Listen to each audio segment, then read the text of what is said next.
Hello students, कैसे हो आप सभी। जेई मेन 2 कंप्लीट हो चुका है। अब जेई एडवांस के जो एग्ज़ाम्स है वो भी हमारे जल्दी ही कंडक्ट है वो करा लिए जाएंगे।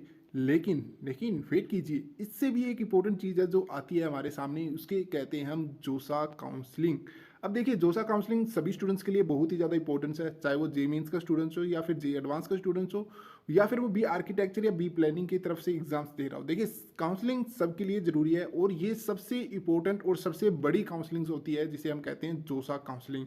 ठीक है। अब इसी के बारे में इस वीडियो के अंदर हम अच्छे से डिस्कशन से वो करने वाले हैं। काउंसलिंग्स क्या होती है, किस किस तरीके की इसके अंदर स्टेट्स आपको देखने को मिलती है, क्या प्रोसीजर होता है, पूरा मैं आपको एक्सप्लेनेशन से वो करने वाला हूँ। और आप सभी को मैं एक बात और बता दूँ, जोसा के लिए अब हमारी एक नई सीरीज है वो स्टार्ट हो जाएगी, जिसके अंदर डॉक्यूमेंट से लेके काउंसलिंग से लेके क्लोजिंग से ओपनिंग रैंक जितने भी टॉपिक्स आते हैं जोसा काउंसलिंग से रिलेटेड सभी आपको मिलेंगे। ठीक है। और उस सबसे पहले आप सभी से बहुत इस चीज़ के लिए सॉरी कि भी मैं काफ़ी दिनों से वीडियोस वो नहीं अपलोड कर पा रहा था। मेरे अभी लास्ट के प्रीवियस कुछ डेज़ के अंदर मेरे एग्ज़ाम्स थे, तो मैं वीडियोस नहीं डाल पा रहा था। मैं एग्ज़ाम्स की प्रिपरेशन में काफ़ी ज़्यादा बिजी हो गया था। ठीक है, तो उसकी वजह से मैं वीडियोस वो नहीं डाल पा रहा था। उसके लिए आप सभी से रिक्वेस्टेड है, सॉरी है।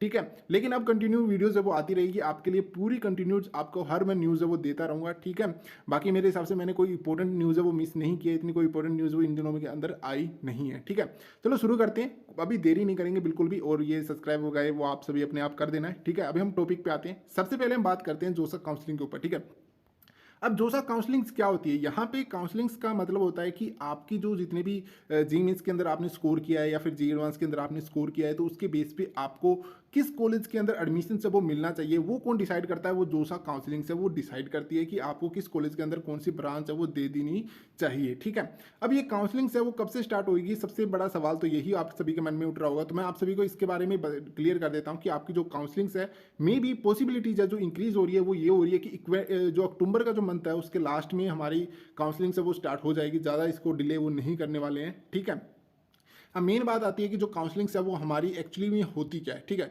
सबसे पहले ऑनलाइन रजिस्ट्रेशन से पहले मैं एक स्टेप पे और आना चाहूँगा, जो है कि आपका यहाँ पे कि जोसा काउंसलिंग्स के अंदर दो तरीके के स्टूडेंट्स हैं वो आते हैं। ठीक है, फर्स्ट वो स्टूडेंट जो एनआईटी, ठीक है, ट्रिपल आईटीज, जीएफटाइज, ठीक है, इन कॉलेजेस के अंदर एडमिशन लेना चाहते हैं, और दूसरे स्टूडेंट्स वो होते हैं जो आईआईटी के अंदर एडमिशन लेना चाहते हैं। ठीक है, यहाँ पे इन दोनों के अंदर डिफरेंस होता है, दोनों कैटेगरी के लिए अलग अलग आपको एग्जाम्स है वो कंडक्ट कराने पड़ते हैं, तो उसको भी एक्सप्लेन कर देता हूँ वो भी आपको।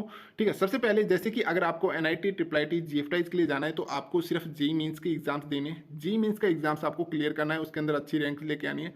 अगर कोई आईआईटी के लिए जाना चाहता है तो उसको फिर जी एडवांस का एग्जाम से वो क्वालिफाई करना पड़ता है, और जे एडवांस के अंदर भी अच्छी रैंक लेके आनी पड़ती है, तब जाके वो आईआईटीज के अंदर एडमिशन से वो ले सकता है। सीधी भाषा में अगर हम बोलें तो जो IIT, NITs, sorry triple ITs, NITs और जीएफटाइज के लिए जो एलिजिबल होंगे वो सिर्फ जे मेंस वाले कैंडिडेट्स होंगे। जे एडवांस वाले कैंडिडेट्स वो आईआईटीज के लिए भी एलिजिबल हो जाएंगे। हाँ, ये भी है कि जे एडवांस वाले एनआईटी, ट्रिपल आईटीज के लिए भी अप्लाई कर सकते हैं। ठीक है, अब यहाँ पे हम नेक्स्ट स्टेप की तरफ बढ़ते हैं। सबसे पहले हमें काउंसलिंग का आपको समझ में आ गया होगा, तो सबसे पहला जो स्टेप रहता है, ये चीज़ समझने के बाद हमें रजिस्ट्रेशन कब करनी है, कैसे करनी है, तो वो जब रजिस्ट्रेशन स्टार्ट होगी मैं आपको एक्सप्लेन कर दूंगा कि किस तरीके से रजिस्ट्रेशन करनी होती है। अब रजिस्ट्रेशन करने का आपको जो प्रोसीजर है वो खत्म होने के बाद जस्ट ही आपके यहाँ पे स्टार्ट हो जाती है online filling and locking of the choices. देखिए, सबसे इंपॉर्टेंट पॉइंट्स यहाँ पे आ जाता है। ठीक है, अब यहाँ पे ऑनलाइन फिलिंग और लॉकिंग ऑफ द चॉइसेस मतलब ये होता है कि आपने कौन सी कॉलेज को सिलेक्ट किया है, कौन सी ब्रांचेज को सिलेक्ट किया है, किस वे में आपको उसको अरेंजमेंट करना है, तो वो भी आपको एक सेपरेट वीडियोस वो आपको मिलेगी जिसके अंदर ये अच्छे से एक्सप्लेनेशन किया जाएगा। अभी बताने लगा तो ये वीडियोस बहुत ज़्यादा लंबी हो जाएगी। ठीक है, तो कमेंट बॉक्स में मेरे को बता देना कि आपको पहले किस टॉपिक पे वीडियो चाहिए, तो वो भी हम जल्दी बना देंगे। ठीक है, तो क्या करना है आपको बस कि अगर आपको जिस टॉपिक पे वीडियो चाहिए तो आपको बस ये करना है हैशटैग यूनिक रैंकर्स। ठीक है, hashtag unique rankers and then topics. ठीक है, जो भी टॉपिक आपको डालना है। ठीक है, अभी हम यहाँ पे जो आपको चॉइस फिलिंग्स करनी है इसको डिक्रीजिंग ऑर्डर में हम करते हैं, मतलब इसको कि जैसे जो सबसे आपको फेवरेट है जो आपको चाहिए वो आपको पहले नंबर पे रखना है, उसको दूसरे नंबर पे रखना है। फिर ऑनलाइन फिलिंग करने के बाद आपको एक टाइम दिया जाता है, उसके बाद आपको उन सभी चॉइस को अगर लॉक करना है तो लॉक करना भी बहुत ज़्यादा ज़रूरी हो जाता है। ठीक है, ये प्रोसीजर होने के बाद यहाँ पे फिर आपको सीट अलॉटमेंट्स होता है। सीट अलॉटमेंट मतलब आपके यहाँ पे इसके अंदर जो सीट अलॉटमेंट्स के राउंड होते हैं। ठीक है, यहाँ पे आपको 6 राउंड है वो लास्ट ईयर दिए गए थे, उससे पहले 7 राउंड हुआ करते थे, लेकिन लास्ट ईयर कोरोना की वजह से यहाँ पे सिर्फ 6 राउंड्स के अंदर काउंसलिंग से वो कराई गई थी। ठीक है, इस बार पता नहीं है कितने राउंड्स के अंदर काउंसलिंग कराई जाएगी, वो अभी कुछ कह नहीं सकते। बाकी जो सीट अलॉटमेंट्स में 6 राउंड्स अभी हम मान के चलते हैं, ठीक है, तो उन 6 राउंड्स के अंदर आपको काउंसलिंग होगी। फॉर एग्जाम्पल आपको फर्स्ट राउंड के अंदर किसी कॉलेज के अंदर एडमिशन से मतलब आपको सीट है वो अलॉटमेंट से वो हो जाती है, उसके बाद आपको यहाँ पे 3 ऑप्शन से वो देखने को मिलेंगे। ठीक है, फर्स्ट ऑप्शन होगा उसे कहेंगे हम फ्रीज, सेकंड जो होगा वो फ्लोट, एंड थर्ड होगा जो स्लाइड। अब इन तीनों में से आपको कोई एक ऑप्शन सिलेक्ट करना है, देन आप नेक्स्ट स्टेप पे जा सकते हो। ठीक है, अब मैं इन तीनों को एक्सप्लेन कर देता हूँ वन बाय वन। ठीक है, तो फर्स्ट हमारा जो फ्रीज ऑप्शन है, इसका मतलब होता है कि जो सीट आपको दी गई है, मतलब जो सीट अलॉटमेंट्स हुई है वो आपको पसंद है, वही आपको सीट है वो आपको चाहिए, और उसी के लिए आप मतलब एक्सेप्ट कर रहे हो सीट की वो मेरे को चाहिए ही चाहिए। ठीक है, तो मतलब आपने वो चीज़ वो सीट है वो लॉक कर ली है, आप उसमें जाके एडमिशन से वो करा सकते हो, कोई चेंजेस नहीं कराना। आपको जो आगे काउंसलिंग हो रही है राउंड 2, राउंड 3 या राउंड 4 के लिए आपको उसमें नहीं जाना है। ठीक है, फ्रीज ऑप्शन सिलेक्ट करने के बाद आप नेक्स्ट राउंड के अंदर नहीं जा सकते हो। ठीक है, ये ऑप्शन आपको समझ में आ गया। सेकेंड ऑप्शन हमारा यहाँ पे फ्लोट ऑप्शन। देखिए, फ्लोट ऑप्शंस का मतलब क्या होता है कि जैसे आपको सीट है वो अलॉटमेंट्स हो गई है कोई कॉलेजेस के अंदर, जो आपको, तो आपने वो सीट तो एक्सेप्ट कर ली है, लेकिन आप ये चाहते हो कि वो मैं मतलब कि मैं दूसरे कॉलेज में जाना चाहता हूँ, कि भी शायद मेरे को दूसरे कॉलेज के अंदर बेटर जो ब्रांच है वो मिल जाए, मेरे को इस कॉलेज के अंदर बेटर ब्रांच है वो नहीं मिली है। तो उसके लिए अगर आप ये चाहते हो कि भी मेरे को दूसरे कॉलेज के अंदर जाना है, या फिर दूसरी राउंड है उसके अंदर जाना है, राउंड ऑफ काउंसलिंग सेकंड में या फोर्थ या जिसमें भी जाना है आपको, तो उसके लिए आप फ्लोट ऑप्शन सिलेक्ट कर सकते हो, तो आप नेक्स्ट राउंड के लिए भी जा सकते हो। अब स्लाइड है और फ्लोट है दोनों रिलेट करते हैं एक दूसरे को, लेकिन इसके अंदर सिर्फ वन डिफरेंस ये आता है कि स्लाइड के अंदर क्या होता है कि अगर आपको किसी कॉलेज के अंदर सीट अलॉटमेंट्स हो जाती है, आप चाहते हो कि मेरा कॉलेज है वो ना चेंज किया जाए, कॉलेज ना चेंज किया जाए, सिर्फ मेरी ब्रांच है वो चेंज की जाए।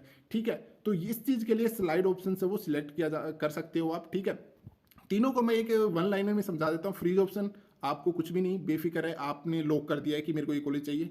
सेकंड ऑप्शन कि मेरे को ये चाहिए, लेकिन अगर इससे अच्छा मिल सकता है तो मुझे किसी और कॉलेज में या किसी और ब्रांच में मिलती है तो वो भी मैं एक्सेप्ट है वो करूंगा। ठीक है, स्लाइड ऑप्शन का मतलब ये है कि मेरे को कॉलेज पसंद है बट ये ब्रांच में चेंज करना चाहता हूं, तो उसके लिए आप स्लाइड ऑप्शन से वो सिलेक्ट कर सकते हो।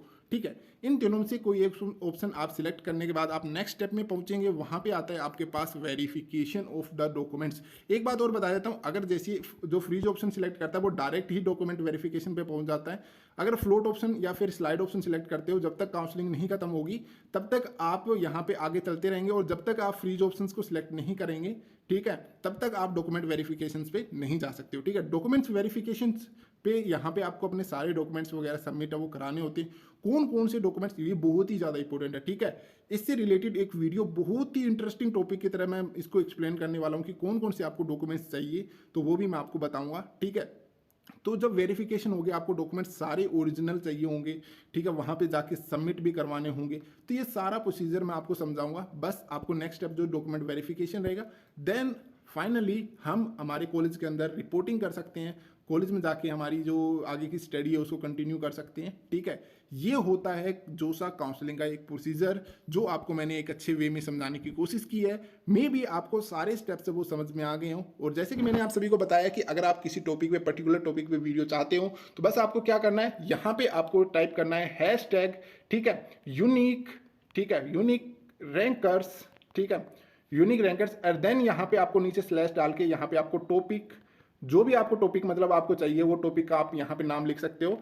तो उस टॉपिक पे जल्द ही वीडियो जो वो आपको मैं प्रोवाइड करवा दूंगा। ठीक है, तो आई होप आपको सारे कंक्लूजन से वो समझ में आ गए होंगे, और बाकी हम इनके ऊपर डीपली भी बात करेंगे टाइम टू टाइम। अभी बहुत टाइम है, अभी जेईई एडवांस की एग्जाम्स कंडक्ट करवाने बाकी है, उसकी रिजल्ट आना बाकी है। ठीक है, तो बस आपको अभी क्या करना है, चैनल को सब्सक्राइब करना है, बेल आइकन को प्रेस करना है, और आने वाली वीडियोस का बस थोड़ा सा वेट कीजिए, जल्द ही आपको सारी वीडियोस मिल जाएगी। अब हम मैं कोशिश करूंगा कंटिन्यू आपको वीडियोस वो मिलती रहे। ठीक है, तो बस thank you, keep learning and keep watching.